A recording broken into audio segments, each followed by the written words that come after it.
Okay, so ladies and gentlemen, I promised you a very, very good guest this week, and I deliver. I always deliver. I'm very hyped to say, joining me all the way from LA. Honestly, I'm so hyped. I nearly did the air guitar celebration, but I'll save the embarrassment for myself there. But Austin Ekeler is joining me from LA. How are you doing, Austin? Hey, thanks, Ben. I appreciate you, man. Thanks for that intro there. I appreciate it. Not to worry. So, how we'll start off with the classic question: with how's the last few months been for you? I know you just spoke about potential of the season or potential of training returning, but so how's the last few months played out for you? Right. So it's been up and down, especially out in California, just because things started shutting down in March out here, and then things started opening up, and then now recently things have started shutting down again. So it's been kind of hard to get a set routine in. I'm fortunate enough to have some connections to get some gym access and stay in shape. And then I have a little gym set up at home as well. And it's been a different world as far as sports and content. So that's kind of why you kind of see my setup right now. I've been doing some streams and stuff like that to keep everyone engaged up on Twitch. But other than that, it's kind of just been, what can I do to keep myself busy? Because everything started shutting down. I didn't have any more signings. I didn't have any fundraisers, any events to go to during the off season that I would usually do. And I kind of just found myself with an empty plate and was kind of going crazy. At first, I was like, man, I'm going to be able to play so many video games. Then I played for about a week, and I'm like, okay, I can't keep doing this. Like, I got to do something else. And so, yeah, I starting up some other things off the field. Well, instead of just playing video games, you ended up streaming video games as well then. Right. So, yeah, I actually ended up starting a group called Gridiron Gaming Group, trying to get a community together of athletes and start streaming. I'm just the only person in it right now, just kind of showing what other people can do, just kind of showing the potential. But then also started a foundation where I'm going to help out people through scholarships and just needs in life like this, whether it's like connections, whether it's funding, whether it's just, a little bit of motivation. And, that's kind of in a raw state right now, not really narrowed down. But then I also have started my brand, the Austin Ekeler brand. And so I started getting apparel and stuff like that. So I've been keeping myself busy once I figured out I needed to do something. Yeah, to be fair, you sound like you've probably been busier with everything that's going on than if COVID hadn't happened. Like, you seem to have ended up with so many more little strings to your bow, if you can say that. Right. I mean, I feel like just motivated people. I feel like it probably was happening for a lot of people where there's not anything going on that they were doing before. So you got to kind of fill that void with something productive. You just got to keep filling your mind with, the feeling of production. And so that's kind of how it was for me. I haven't started my brand yet. I'm going to my third year to sign a new contract, probably be out here in LA for the next 4 years, hopefully, if I can see throughout my whole contract. And so kind of try to capture this market and help out the community at the same time.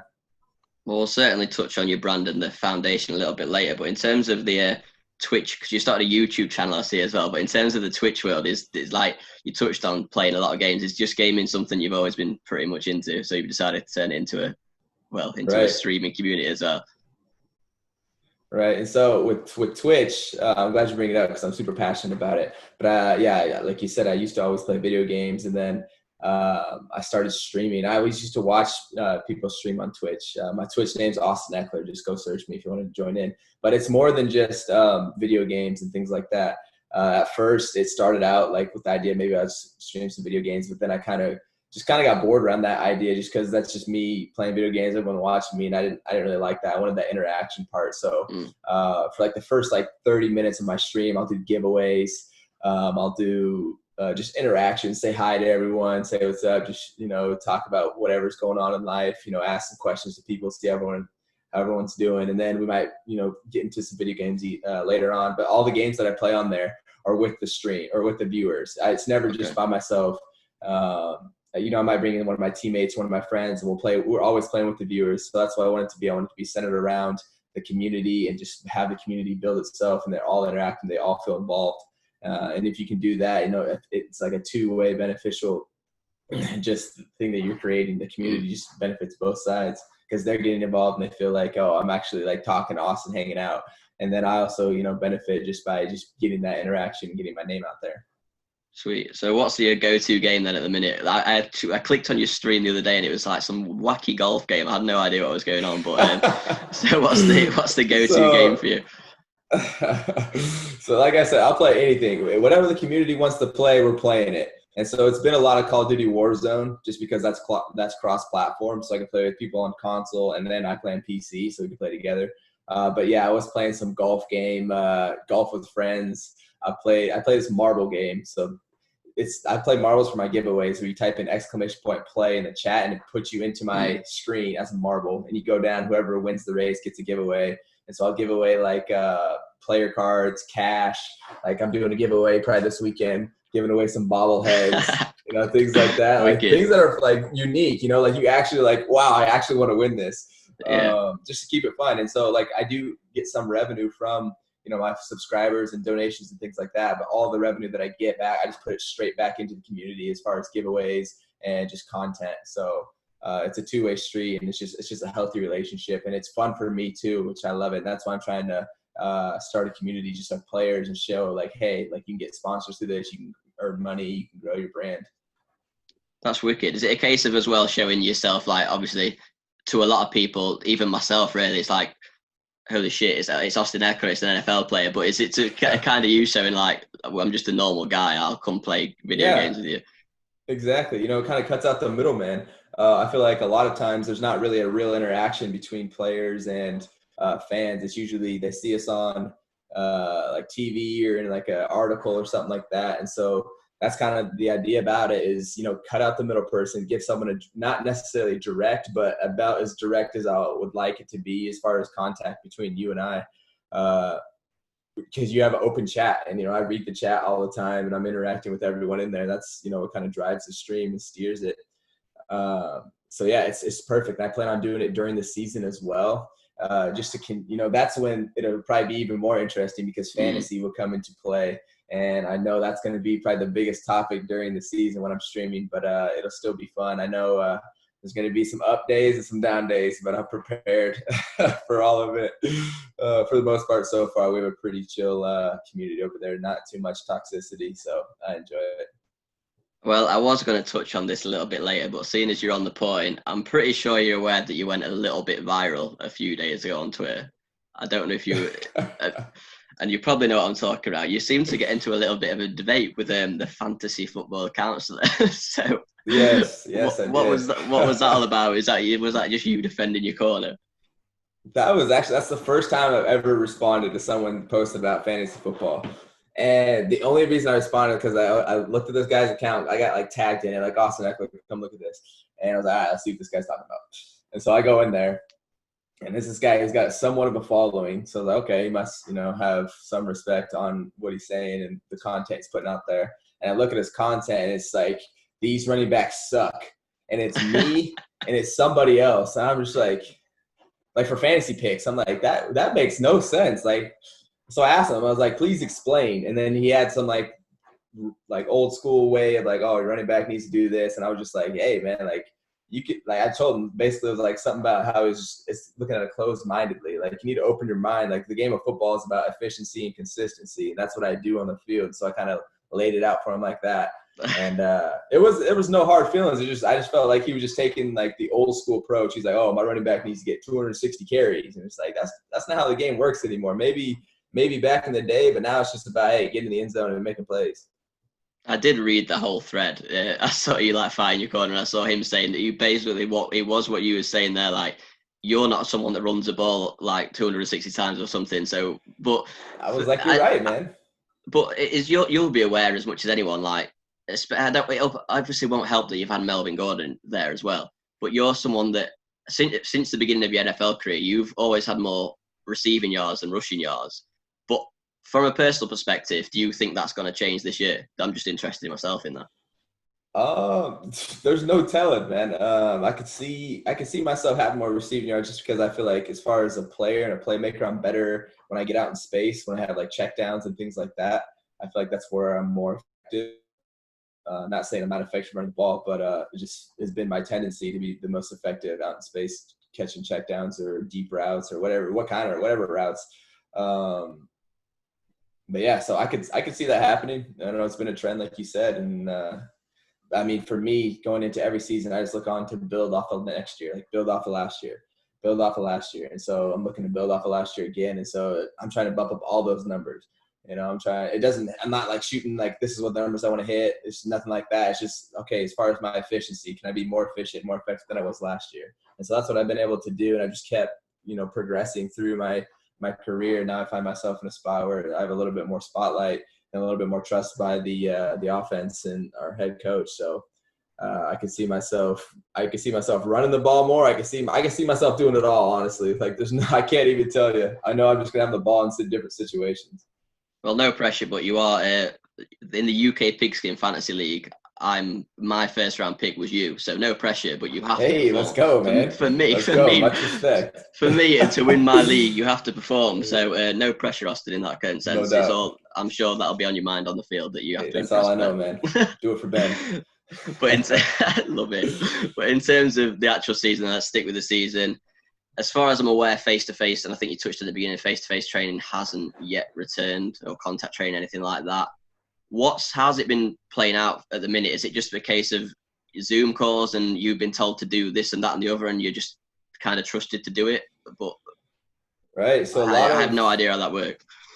Yeah, a lot of us staying in shape relies on us, and that's kind of how it gets when you get to the NFL. In college they have a little bit more, or uni, whatever. I don't know what you guys call it over there. There's different phrases. I was in Australia; they called college uni. So I don't know. Anyway. Yeah, it's uni. Don't worry. You guys call it uni over there? Yeah, uni. Okay, for sure. So uni. When you're in uni playing football, they have a little bit more control over what you're doing as far as your workouts and your schedule. But once you get to the professional league, it's more so on you. And if you aren't able to perform, there's going to be someone else that probably will be able to step up and take that spot. So it comes back to us, relying on each other just to stay in shape and get ready. Because, we only had Zoom calls, like you said. We weren't allowed to have any face-to-face or any structured practices with the coaches. So we had some Zoom calls, which is very limited as far as what you can do. It's just basically mental. There's no on-the-field work. So we had that for like 4 or 5 weeks, I think it was. But then, like I said, everything else has been whether us players decide to get together or if you're just doing things on your own. And I know a lot of us, we have to do stuff on our own just because there's so much uncertainty. We're supposed to report the 27th of this month, so 20 days. And whether that's true or not, we have to prepare like it is because that's what it is right now. If that's going to be the case, we don't know. And we hope it is, because that means we're probably making some progress with COVID. But we're going to train like it is regardless. What's your honest thoughts then, like on the upcoming season? Do you expect it to go ahead and whatnot? Or do you literally just have no idea at the minute? Well, as far as right now, they canceled the first 2 preseason games, so that's not the best sign. And I mean, as far as progress in COVID, I feel like there hasn't really been any. If anything, this past month, I think we've taken a step back just because things started to open up, especially in America and California. Things started to open up maybe a little bit prematurely or maybe not with enough restriction. And so our cases started to increase. I know that's obviously what we're trying to avoid. And so there's been more restrictions implemented just in the past week over here in California. So if we can get back to, I feel like, where we were before everything started opening, which is when everyone was staying inside and doing nothing, I feel like we might have a chance. As far as right now, I want to be optimistic, but it's so hard because there's no progress, there's zero progress. And if the world cares about this so much, then it's like we can't get everyone together like that. It's not fair for us players, it's not fair for coaches, it's not fair for our communities, our families that we go home and see every day, to be spreading this around. And shoot, I'm just hoping for progress before, we get into the building. I feel like even if it does go ahead from a personal point of view, like our football or soccer over here is obviously resumed now, but there's no fans in the stadium. I feel like if the NFL does go ahead, it probably will be with no fans. But what's your thoughts on that? Would you rather not play the season if there was no fans, or would you just be happy to be out there playing? No, I would definitely, there's a lot of different reasons as far as why we'd like to play. Without fans, it would suck, but at least it progresses us through our careers. It progresses us another year. We're not basically losing a year of the game, which I mean, I would gladly do if it's just for the sake of humanity, give up anything to save people. So if that's the case and we have to sit out, so be it. I'll absolutely do it. But if we can figure out a way to, safely play the game, whether it's with no fans, whether it's us getting tested every day, whatever the precautions we have to take, if we can still play, that would be ideal for most of the NFL. I feel like there's not a lot of people that would sit out. I see some players sitting out for the NBA start, and even, the MLB, Major League Baseball over here. And, it's a decision, you might have people that are high risk at home. And so it's different for every, I feel like, situation. In my situation, I live by myself. And so it'd just be me going into the facility. I'd be hanging out with those guys and working out with them. So I'm really just need to protect myself from them. And so it's different for every situation. But I would be okay with playing with no fans, just to progress ourselves through our careers and, give some sort of content out there for the world to kind of just relax and see something new and be like, okay, some point of normal life is coming back. And so I think that would help just, psychologically for a lot of people too. Would you still be rocking out the air guitar if you scored a touchdown though? Oh, even harder, man. I feel like if there was no fans, we have to be extra because we need to create a little bit more content just because we're missing out on a lot of revenue. So if we can get more eyes watching because we're having fun out there, everyone's doing the thing, have the little unique dances and things like that, the things that help them stand out and make the game fun, then I feel like we need to bring all of that up to the top. I did see when I looked up the air guitar, I mean, it was pretty self-explanatory. I gathered you liked rock music, but when you explained it was because you was a fan of rock music. But what song are you playing then? When the touchdown, there's got to be a song in your head. So there hasn't been a song in my head, but it's been evolving. It's been evolving now. So at first it was just because I love rock music, but then through my years, I'm like, okay, let's get a band together. Then I was like, last year was I was thinking about Aerosmith. This year, I feel like if we get out there, I'm thinking about Disturbed. So it's gotten harder and harder as far as the style of rock music. And it is what it is. I don't know. I have fun with it. And that's just, I hate it just because I'm just like, this has got to be a rock band just feels like the entire game when everyone's screaming, the energy level is at its height and everyone's just rocking. It's like, let's go. How's the locker room feel about your music taste? Is there a lot of people that are into that, or is it just, are you the kind of the solo rock guy? There's not a lot of people that are into it. I would say I'm probably, in the minority as far as my taste in music, but they're very open. They're not like, your music sucks. Like, you're a bad person. Like, they're accepting of me. Like, we have a lot of different personalities in the locker room. So, we get along pretty well, which is nice. I know that kind of went a bit off topic, but in terms of the actual stadium experience, I saw you visited SoFi for the first time as well the other day. What was that? Obviously, it will suck if there's no fans within it, but what was that ground like, seeing it in person? SoFi, it was incredible. SoFi Stadium, so it's our new stadium that's just being built, almost finished out in LA out here. And it's probably one of the best, one of the most beautiful structures that mankind has ever built. I'll go out on a limb and say that, it is actually that great as far as stadiums go. I honestly don't know what else you'd want. It's got all the tech. It's got all the lounges. It's got massive seating. It's got basically anything you could want as far as the venue outside. They're building a lake where they're going to put there's going to have some I guess pregame things like that. I feel like they're bringing bars around. They have hotels on the campus. They're bringing the NFL center out to LA. They're building the building there. They're literally building an entire experience in SoFi Stadium. And so just walking around that, it's still not finished yet. The major structures are just, I feel like they're just adding the aesthetics, all of the flashy lights and all of the, trees and things like that. And so once that's done, it's going to be even better. But when I was there, it was still phenomenal. And so I encourage everyone to get out there and see a game. I'll even go out and say this, even if you go see a Rams game over there, just to see this stadium, because we play in the same stadium, Chargers and Rams. I obviously prefer you come watch us, come watch me jam out. But you got to get out there, even if it's a concert or anything. It's something special. I will get them. I mean, that is obviously my goal to get out to LA. But if I do get out to LA for you, Austin, I will go and see the Chargers as well as the Rams. Let me know, man. Let me know if you come out. 100%. I mean, obviously, when normality resumes, hopefully, we will hopefully do that. But final thing before we get onto like the quick fire things, I've mentioned it earlier, and I do want you to plug this, and I do want to know more about it anyway. The Austin Ekeler Foundation. I understand you might, if you can't say loads about it, then that's fair enough. But what's the whole deal with this thing you're launching?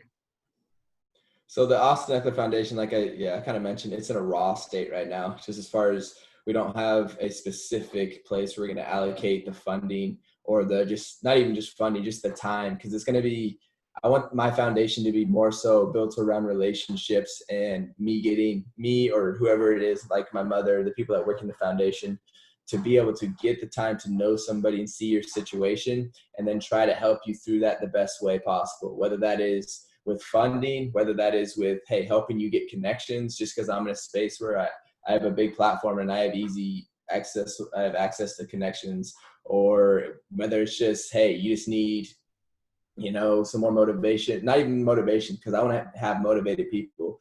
Maybe it's just like a no class. You just need someone else to think and help you through. And so I want to find people like that. Like I said, it's raw, so I don't have like an application process or way to seek out these people. And it's going to be very limited. And I want it to be kind of prestigious as far as like, there's only going to be like 3 or 4 probably right now anyway, just because I don't have a lot of resources, 3 or 4 people that I help for probably like a year.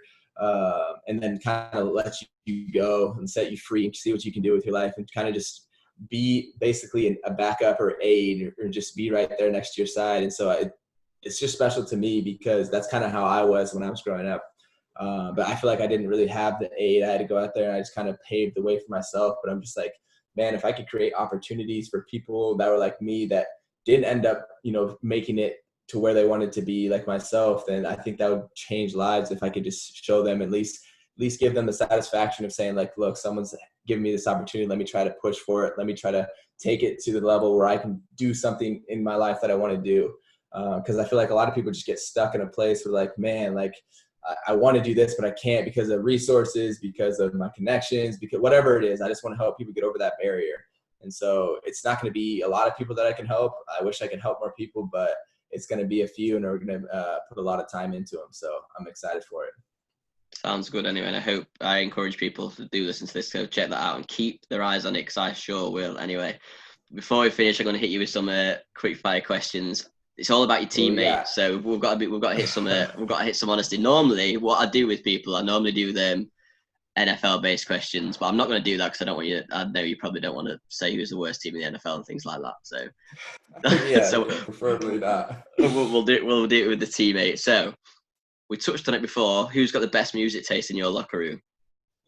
Best music taste in the locker. I mean, I would say myself. Like, I think I have the best music taste just because I have a lot of diversity in my music taste. Yeah. I don't know if that's an acceptable answer, but that's what I'm gonna go with. I like rock. I'll take it. I like, like old music, like as far as 70s, 80s rock, 80s country. I'll listen to rap, I listen to pop, some country, but yeah, I just listen to everything. As long as you don't answer yourself for every question, I'll allow it. Hey, so I'll flip it like that. Hey, I'll flip it. Who's got the worst music taste? The worst music taste. Someone's got to come in with wearing the beats and they're just blasting some absolute nonsense out, surely. See, I'm a fan of that, though. I love when someone's coming in blasting some nonsense. That's what I'm talking about. That gets me hyped. I'm like, yeah, let's go, because it's getting them in their zone, because I know that zone they're getting into. See, I can't say that anyone has the worst taste, because I just enjoy so much music. So I can't say because you like this music, you have the worst taste. I don't know. Okay. I also would like to go back. I would say Hunter Henry. If I couldn't say me, Hunter Henry has the best taste. I love his music. He likes.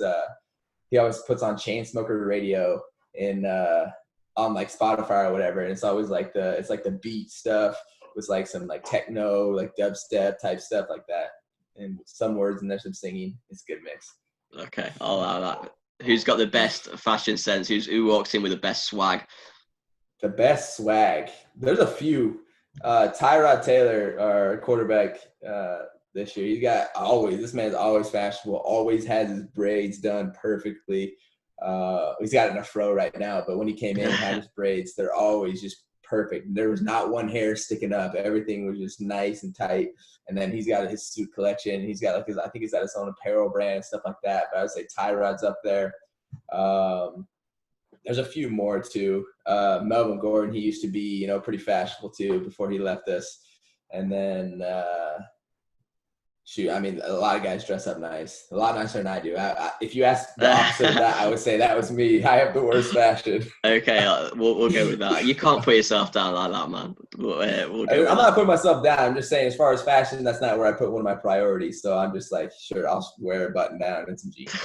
Okay, sweet. Who's the locker room clown? Biggest The joker. locker room clown. So there's a few, man. They're not clowns just because they're like dumb and messing up or anything like that. No, we're not going with that. Like I would say Mike Pouncey, our center, is probably the funniest guy on the team, just naturally. He's just a funny person. And then Michael Davis, one of our corners, also up there as well. Just their personality, just so funny. Like Michael Davis, every time I see him, he just PFP. He just starts chanting PFP. Stands for like pound for pound strongest. That's like one of my nicknames. And every time I just start smiling and laughing, like, "What's up, Mike?" But yeah, those two for sure. Love that. So, okay, biggest leader. I know. NFL, you tend to nominate certain leaders, but is there anyone that stands out, or is like they are the leader of this locker room? I mean, I feel like we just dropped a lot of our leaders. I feel like Phillip was our biggest leader, sure. Phillip Rivers, and so he was there. I feel like Brandon Meebang was there. We had a lot of leaders that left, so I feel like we have a lot of open areas for leadership to step up, especially this year, where it's like, man, like we have a short time with each other, so our chemistry is gonna have to pick up real fast. So I would actually say I don't know who the predominant leader is. I hope that once we get back in the leader room or locker room, people start stepping up as far as leadership right now, just because we did lose literally a lot of leaders. You start to turn over your older players, some years, and this last year was a big year for us as far as turning over older players. So we lost a lot of leadership. So I can't answer that one right now, but hopefully I'm creeping up there as far as leadership. I know I've been encouraging guys, just staying on people and staying in touch and trying to get everyone going. So, I mean, for sure, you've been there. It's just NFL such I know this is again swaying off topic a little bit, but NFL such like a short career for a lot of players in comparison to other sports. So you're going into your 4th year, is that right, in the NFL? Right. So right. You're almost like a vet. Like your 4th year, you've been there years. You're the vet now.